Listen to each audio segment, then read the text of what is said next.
Welcome to what is going on in the UC. Yes, if you don't know what the UC is, then this ain't for you. Alright.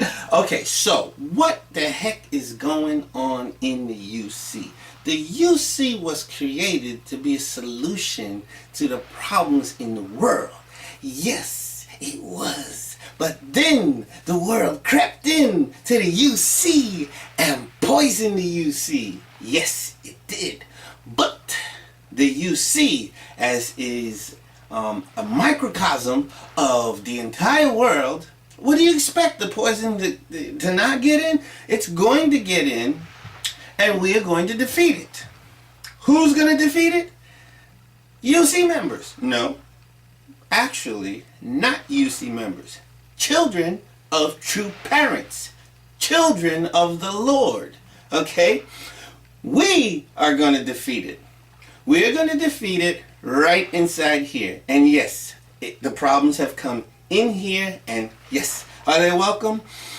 Well, from a certain point of view, yes. Because that's where they come, right in here, inside the so-called unification movement, to get their butts kicked. Yes.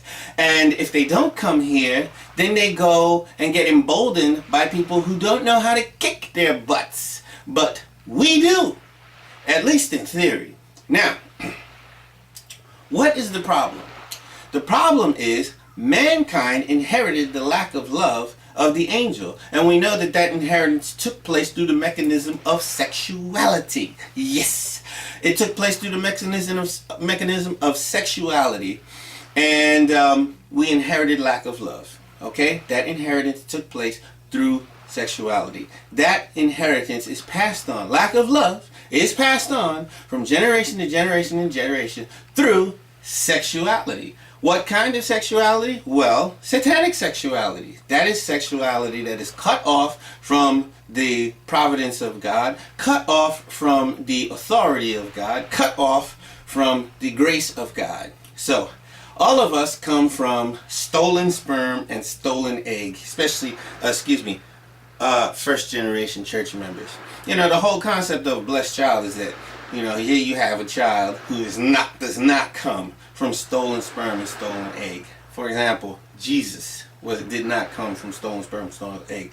Well, you know what? Actually, it was the providence of God to steal the sperm and egg back from Satan that created Jesus, but we're not going to go there.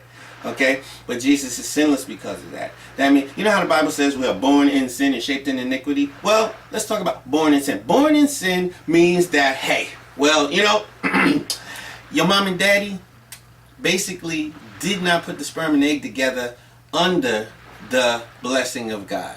Okay? I hope you get that. Now, you and I, church members. Now, I don't even like that term because Father tried to dissolve the church and the church resisted. So I'm going to say members of the unification movement. No, I ain't even going to say that. No. Okay, I'm going to say children of true parents who have received the blessing. We have sex that comes under the dominion of God.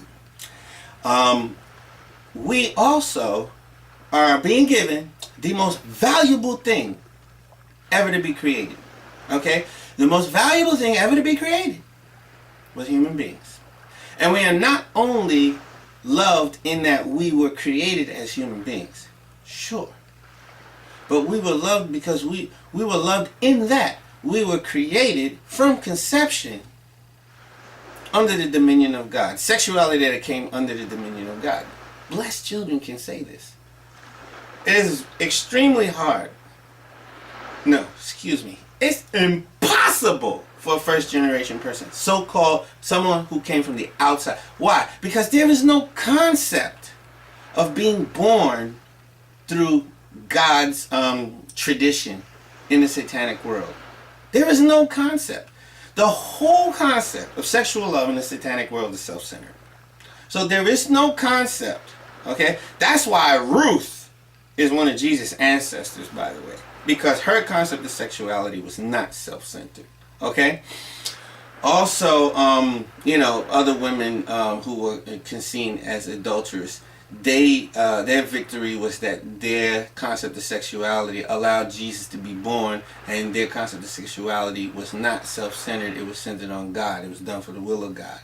Okay, it was done for the will of God, will of ancestors, respect for ancestors, respect for God, respect for the concept of lineage. It was not done because somebody was breathing down your neck. Okay, ooh baby, baby, ooh baby. No, it wasn't done for that. So God can claim relationship right from the cradle, right from the birth canal, even inside the womb, with the child. This is second generation unification movement members. But you know what?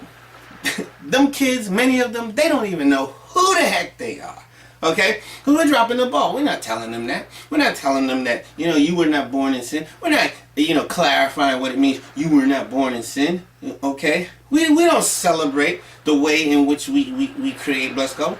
Blessed children. We don't celebrate openly in front of, because many of us don't even fully appreciate the gift that our spouse was. Those people. So some of us went to a matching.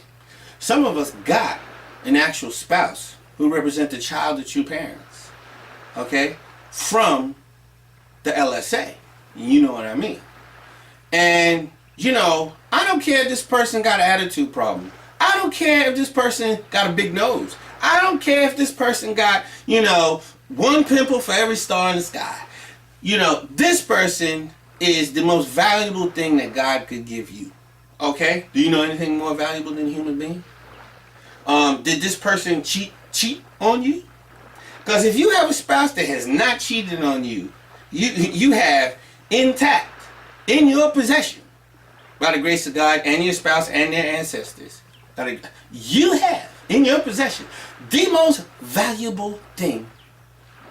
And, let me just put this over to you. All of the problems in the UC are because we don't see it that way.